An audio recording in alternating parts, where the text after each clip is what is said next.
We are in the Beatitudes, and if you have a Bible, we're all going to look at two of them today, but if you have a Bible and you want to turn with me, it's Matthew chapter 5. I think it's like page 1508 in the Black Pew Bible in front of you. And I want to say as you're turning there, I got a complicated lesson this week and what it means to be blessed. That's right. For those of you that don't know me well, let me tell you, I live in the middle of the woods. Our driveway is 1.5 miles long. And our little winter blast of weather on Tuesday caused our home to lose power. And we were without power at the frame house for 62 hours and 7 minutes. But who's counting? I think I have a slide of that, right, Miss Chelsea? There it is. 62 hours and 7 minutes. For nearly 3 days. The four frames lived without the conveniences of our modern electrified culture. That's right. No TV, no internet, no lights, no way to charge our phones, no heat, no way to cook or warm up a meal, no running water. We didn't count ourselves blessed. We count ourselves cursed. And don't get me wrong, we drove through your well-lit neighborhoods, peeking in your windows at night. Yeah, I know it's creepy, watching you sit in your living rooms in short sleeves and shorts, eating ice cream while it was 30 degrees outside, all the while dreaming what it must be like to sit in your living room and not have to wear mittens or scarves. Our house is not lying. Our house got down to 48 degrees. That's right. Yeah. We looked at our pet bunnies, Biscuit and Myrtle, and thought to ourselves, in case of emergency.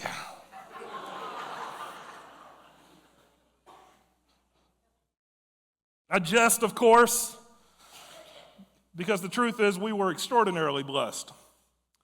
Sure, it was an inconvenience and it was disorienting for our crew, but the reality is my in-laws, my wife's parents, just moved into a 4-bedroom home only 9 miles from us. We had heat and lights and water and the ability to prepare a meal, all 62 hours and 7 minutes. But it did cause us to take stock, to count our blessings, to have some gratitude for these things, because it wouldn't be hard to imagine folks in much more challenging situations, would it?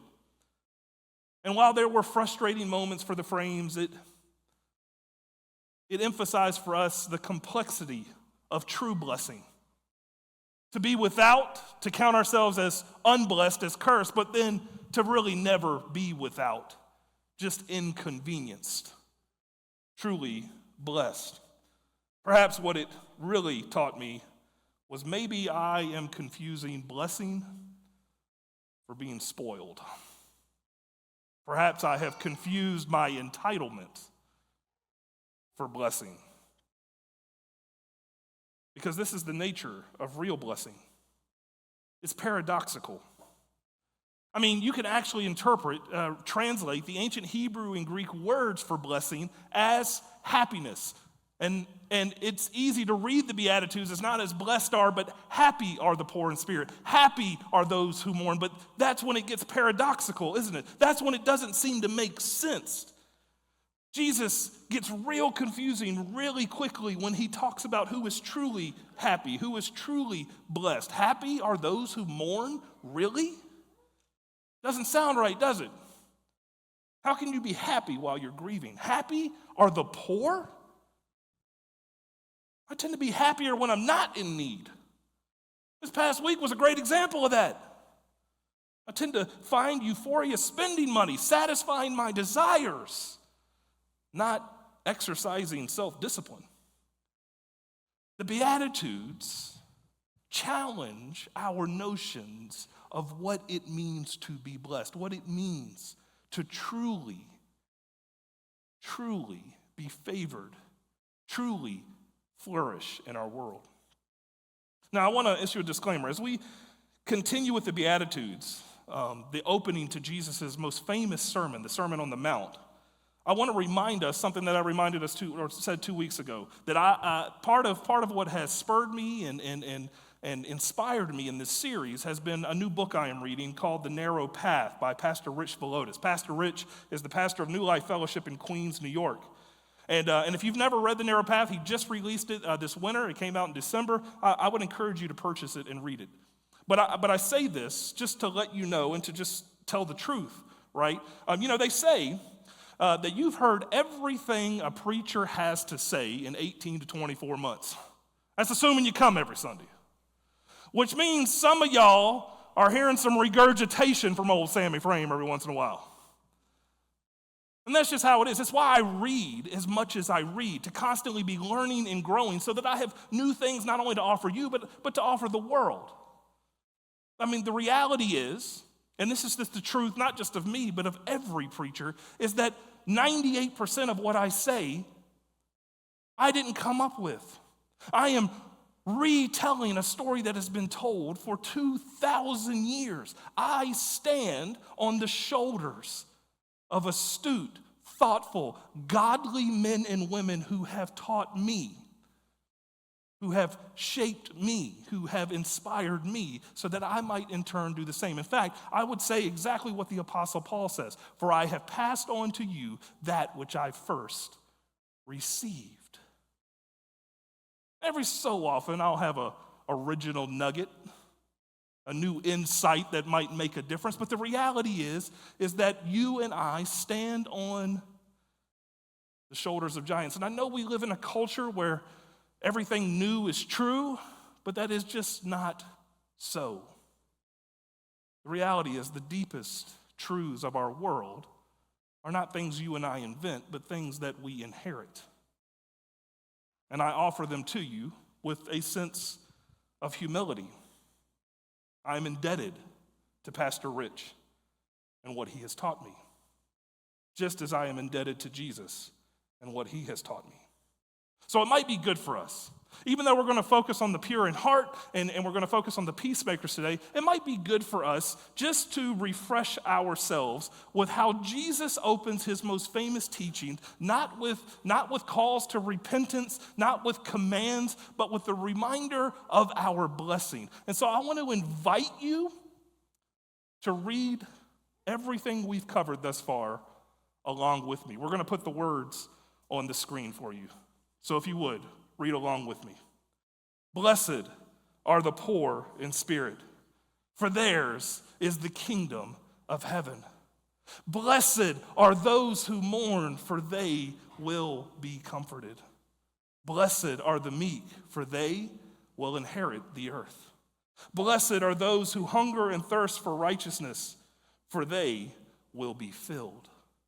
Blessed are the merciful, for they will be shown mercy. Blessed are the pure in heart, for they will see God. And blessed are the peacemakers, for they will be called children of God. Amen. For a long time, Angie and I we don't do it every week just to preserve some family time, but Angie and I have often thought of Friday nights as ministry nights. Friday nights in our home are opportunities for our family generally to invite somebody else over and have dinner together. Generally, we try to focus on folks maybe who are disconnected or new or whatever it might be, but we try to engage with folks and build relationships in that way. So we'll do dinner at our house on a Friday night, lots of Friday nights. And we have this routine. You guys have been in marriages, or you've been in families where you get into patterns, don't you? And so I don't know if you know what this is like, but every Thursday night and all day Friday at my house is chaos because people are coming over and we got to get the house ready. Right? Anxiety through the roof, so that by the time you walk into our door on Friday night, we're sweating on the verge of getting a divorce, but we're going to put on the airs to make sure that you are well. Now, that's not really how it happens, but Angie and I do have some differences. For instance, when it comes to cleaning in our home, for me, it's all about the clutter, right? the week's worth of mail that has piled up on this table or that credenza, the boxes from Amazon that have yet to be thrown away, the trash bags that are piling up around the kitchen trash can, the dog hair that is on the steps that needs to be swept off, right? The glasses and cups that are on every nightstand, end table in the house, mostly because of the children. I will throw them under the bus for that one. That's getting that stuff, getting the surfaces clear is always my priority. And frankly, if there were poop on the floor, I probably wouldn't care when you walked in. But Angie has a different approach. It's not just about getting surfaces cleared off. It's about making sure that stuff is dusted, that floors are polished, that tables have been wiped down, that countertops don't have sticky residue from the previous week stuck all over. Angie goes into deep cleaning approach. I will remove everything but the germs. But Angie is going to make sure when you come in and eat off of a surface in our house, sit on a couch, you're not going to walk out with dog hair stuck all over. I see thumbs up from some of the ladies in the room. We are a people who often function like Sammy and not like Angie. Sometimes we think that our lives are more about sin management, about getting the things decluttered. You know what? The ancient Jews thought this way too. In Psalm 24, a text that would become known to the Pharisees and the other kind of opponents of Jesus, it kind of dominated the way they thought of the world. The text goes like this. Psalm 24 reads, "Who shall ascend to the hill of the Lord, and who shall stand in his holy place? Those who have clean hands and pure hearts, who do not lift up their souls to what is false, and do not swear deceitfully." You see, we are a people like our Pharisee forefathers, like Sammy Frame, who love to declutter our lives. We love to focus on clean hands. The Pharisees emphasized this. When it came to the proper worship of God, whether you're going to synagogue or you're going to the temple, the notion was you got to get the exterior surfaces all wiped down. You got to get all of the clutter removed. But they could have cared less about the deep cleaning, the internal motivations, the integrity of our hearts that really matters. In fact, Jesus would go on to chastise them for precisely this. In Matthew 25, he said this, "Woe to you, teachers of the laws and Pharisees, you hypocrites, because you clean the outside of the cup and dish, but inside you are full of greed and self-indulgence."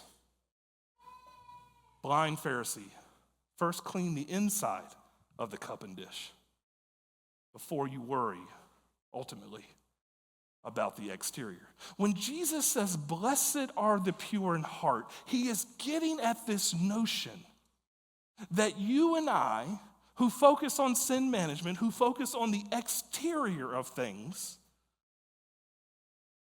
miss what it really means to be the kind of people who will ultimately see God. Blessed are the pure in heart, for they will see God. My guess is all of us, myself included, think of ourselves as good people. I don't know that we go down the 10 Commandments every night and check to make sure that we haven't violated any of them, because most of us know those are low bars, right? Do you go to bed at night and be like, "Didn't kill nobody today. That's a few hundred days in a row, doing pretty good. I ain't killed nobody." But then Jesus comes along and says, "You have heard that it was said, 'Do not murder.' But I say unto you, anyone who is angry with their brother, who has called their brother fool, who has treated their brother with contempt, has already committed murder here." He's going to say that one chapter after he says, "Blessed are the pure in heart." The idea is very much That you and I can behave and act one way, but internally be somebody else entirely. We can have clean hands and still have a very dirty heart. We can be people who declutter the surfaces of our lives, but never do the deep cleaning that needs to take place. To be the kind of people who will see God, we need to be the sort of people that reckon with the greed, the malice, the resentfulness, the sorts of things that Jesus is going to talk about in the rest of the sermon that corrupt and twist and cause us to be less than who we are, to live lives of integrity where the center of our lives, the center of who we are, is evident to the world. And I recognize that this requires a real case of vulnerability. It's risky because it requires us to really begin to open ourselves up and put ourselves out there so that we might be the people exterior that we are interior. But to be pure in heart requires just this, to get to the deep cleaning and rather the decluttering. Now, there is another aspect of being pure in heart. The great Christian philosopher Soren Kierkegaard said this: purity of heart is to will one thing. Part of that decluttering, part of that aligning the interior of our lives with the exterior of our lives is learning to be a people who are focused. You want to see God? Jeremiah said, just like this is how you would do it. Jeremiah the prophet said, "You will seek me and find me when you seek me with" what? "All your heart." Part of what it means to be pure in heart is to will one thing, to be so singularly focused on the truth of who God is, on who Jesus is, that our lives start to take shape around that. To be pure in heart means to say, I'm coming after you, God, and I know because you have promised that I will find you when I am wholly aligned. Because let's face the truth, we are a distracted people, aren't we? There are 1,000 things in our world coming at us. There are 1,000 things that impose upon us. There are things that pull us in this direction and in that direction. And to be a people who are pure of heart means to say we've got to cut through all of the chaff, all of the waste, and keep our vision aligned. I hear people sometimes who will tell me this, and I'm going to step on some toes, and I'm asking you to forgive me for this. But I hear folks who say, I pray every day, I just do it in the car on the way to work. So now look, I've been down Hall Street Road. Maybe you're driving roads I don't drive, plain and simple. I've been very clear about this here. I don't put a Jesus fish on the back of my car. I don't put any Chesterfield Baptist bumper stickers on the back of my car for one reason. I am less than Christian behind the wheel of an automobile. And I'm just trying to be a good witness. I carry your name out into the community. The last thing we need is for people to know I'm associated with Chesterfield Baptist when I'm driving, right? Or Jesus, for that matter. And I'm working on that. I recognize that as a part of my life that I struggle with. But here's the reality. Hall Street Road is a zoo. And you're telling me you're communing with the living God while you're dodging those animals? How focused are you really? I don't want you to talk to somebody else while you're driving. I don't want you to talk to God while you're driving. I want you to spend some unadulterated, uninterrupted, focused time with the God who has given you everything. Does that to say you can't pray when you're going down the road? Obviously you can, but are you giving your whole self? Are you truly pure in heart? Are you focused? I would submit to you, you probably aren't. I have shared this here before, But I think part of getting to see God is focusing him on so much and putting things before him that I wait with anticipation. I pray every morning the prayer that the priest Eli taught the prophet Samuel. Speak, Lord, for your servant is listening. I start my day that way in anticipation. It's guided, by the way, with Psalm 5. Next slide. In the morning, Lord, you hear my voice. In the morning, I lay my requests before you and wait expectantly. The idea is, God, I know you're at work. I know you'll show up. I'm going to spend some time with you first thing and then spend my day waiting to see you. Blessed are the pure in heart, for they will see God. Jesus' second blessing today, anyway, is blessed are the peacemakers, for they will be called children of God. Anybody else have this phrase in their house? Happy wife. I see that some of us do have that phrase in our homes. Happy wife, happy life. That's right. Yeah. There are a couple of different ways of saying this one, by the way. If the wife ain't happy, then ain't nobody happy. And by the way, remember the word happy and blessed are the same. If the wife ain't blessed, ain't nobody gonna be. You might be cursed, but you ain't gonna be blessed, right? Another way to say this, maybe if your relationship with your spouse is a little different, there is a phrase that says, happy spouse, peaceful house. Yeah? I had to learn, Angie and I will be married 20 years next month, and I had to learn a really important lesson. It took me years actually to learn this lesson, which is, I am not responsible for Angie's happiness. And Angie is not responsible for my happiness.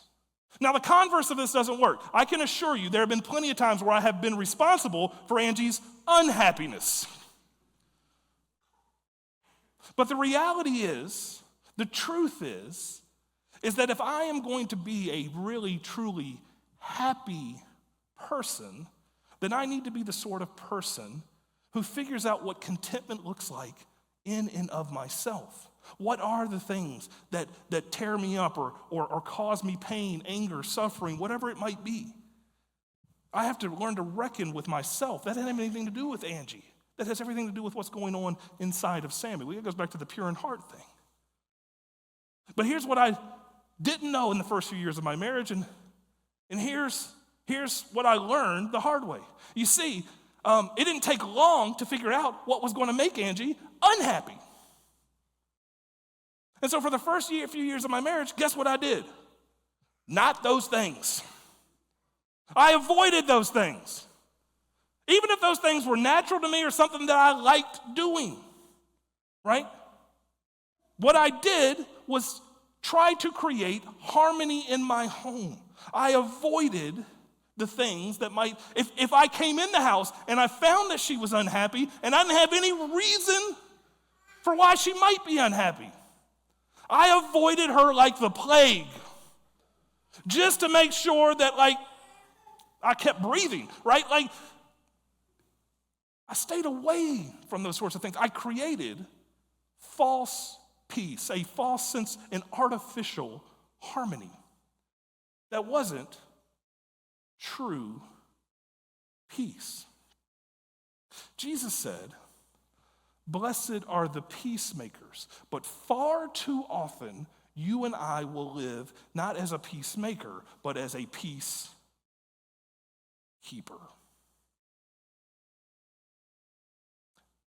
And we think that is the godly way to be.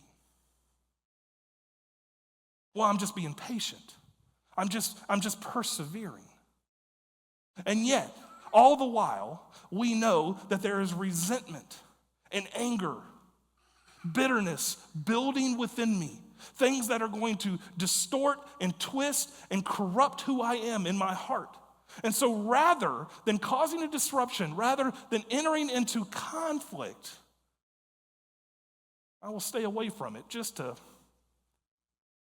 keep the peace. Just to go along, to get along.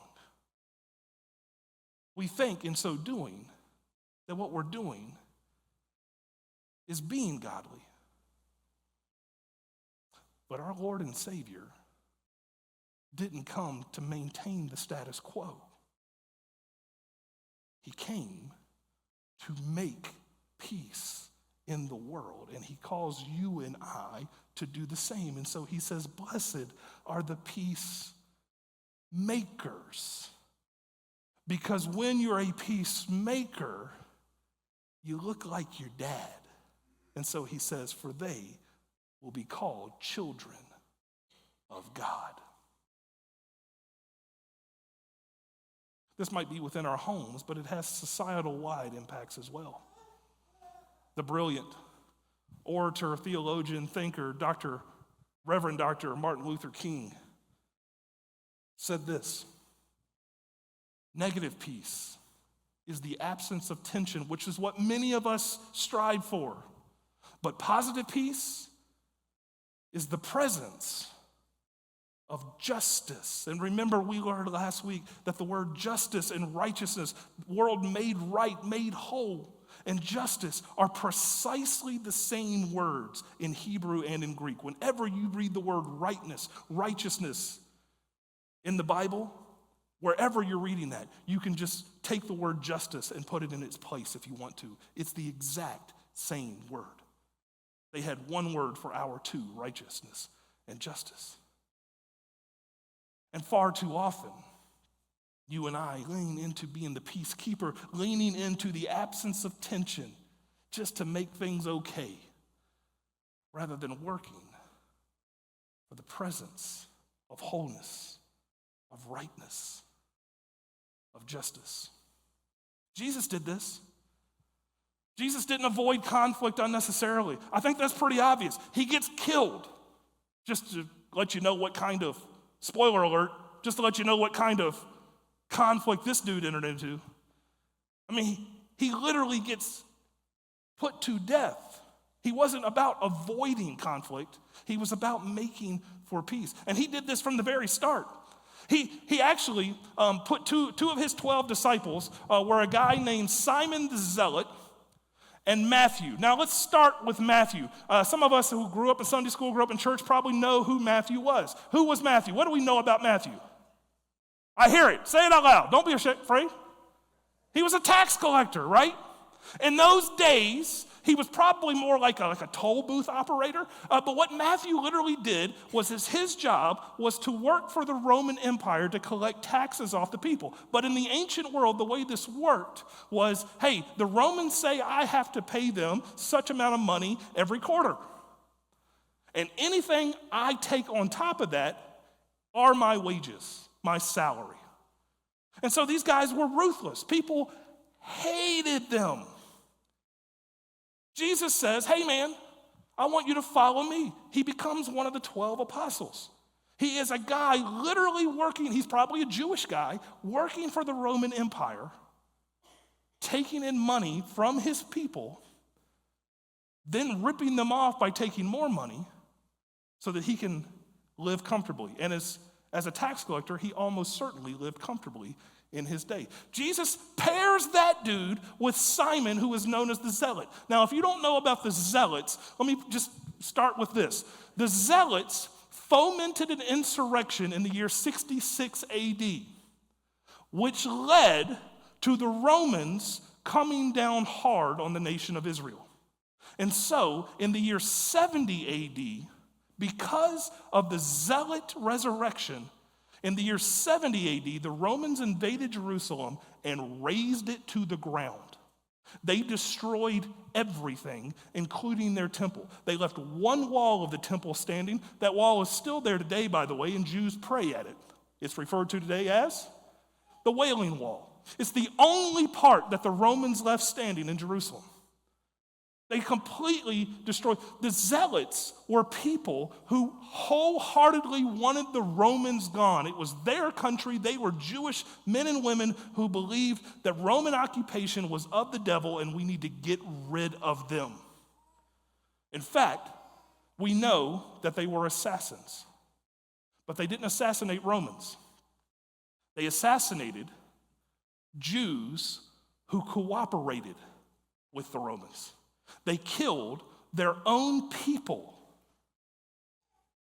Jesus puts Simon the Zealot, the assassin, on the same team with Matthew, the tax collector for the Romans. You think your Sunday school class is messy?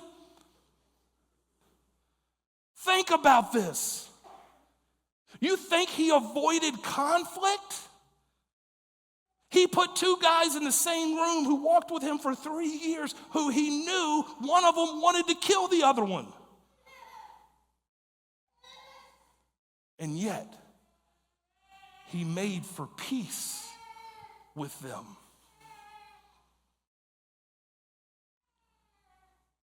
Jesus has not called you to be a peacekeeper, to avoid tension, to avoid discomfort. Sometimes we think that creating peace is about getting rid of our enemies. If I can just get that person out of my life, or if we can just get rid of them altogether, then we'll have peace. Jesus never does that. He puts those enemies together. He spends time with his enemies. Rich Villodas, the pastor I mentioned earlier, I love the way he says it. He says it like this. Rich Villodas says, peacemaking is an act of disruption while seeking to resist disconnection. There's two parts here that you need to hear. It is an act of disruption. That's right. It is conflict. It is engaging in things that make us uncomfortable. It's turning the tables over in the temple, the act that probably seals Jesus' fate the last week of his life. Sometimes the tables need to be disrupted. Sometimes we need to flip a few. Now, let me be careful here. We only know of one time where Jesus flipped tables. I know there's some folks in the room, and I'm just going to confess here, I'm one of them. I like to play devil's advocate. Conflict has never bothered me. In fact, I kind of find it interesting. Any good story, any good narrative, any good movie has conflict, good conflict, at its center, right? Like the Avengers have to be conflictual with Thanos to keep him from taking over. Do you know what a movie without conflict is called? A chick flick. Conflict matters. I like conflict. I find it interesting. So do you, by the way. It's what cable news makes its money off of, putting two people on screen and having them fight, and we eat it up. Now, you might not like conflict in your own life, right? But if you're like me, and there are probably a few of you in the room who are, hear me say this. Jesus sat at way more tables than he ever flipped. If all you hear is that peacemaking is causing disruption, you're missing the point. Sometimes we create artificial harmonies that need to be disrupted. They need to be interrupted. They need to be overturned. But the point, as Villodas points out, is to make sure we remain connected. Now, there are people who will never flip a table and keep artificial harmony because they have a feeling of connection. And what's really happening is, again, resentment and bitterness and these sorts of things are destroying the relationship. You got to have both. And peacemaking is the act of walking into situations, talking to your wife, having the hard conversation with your work partner, entering into a world filled with all kinds of artificial harmonies, and saying, this cannot stand. We've got to turn this table over so that we can figure out how to get it righted, so that we can sit with one another once more. The point is not cut off or ending relationships. The point is to remain connected with each other. Peacemaking is the act of disruption that seeks to resist disconnection. Jesus called us to be peacemakers, not peacekeepers. And he was the ultimate peacemaker. He looked at you and said, I am not giving up on you. To the ends of this earth, to the end of my life, I will remain connected with you, even if what you bring into the world sullies it, dirties it, corrupts it. Even if your sin and wrongdoing perverts it, even if you think that you've gone astray so far that he wants nothing to do with you, he seeks connection with you, and he is willing to disrupt your life and his own to remain connected to you, to me.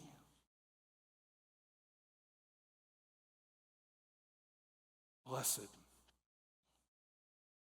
are the pure in heart, who do the deep cleaning, not just the deep cluttering, who seek the Lord with all their heart, for they will see God. And blessed are you who make for peace, who disrupt the world around you, even your very life, while seeking to maintain connection. Because when you do so, you look just like your dad. And brothers and sisters, you are children of the living God.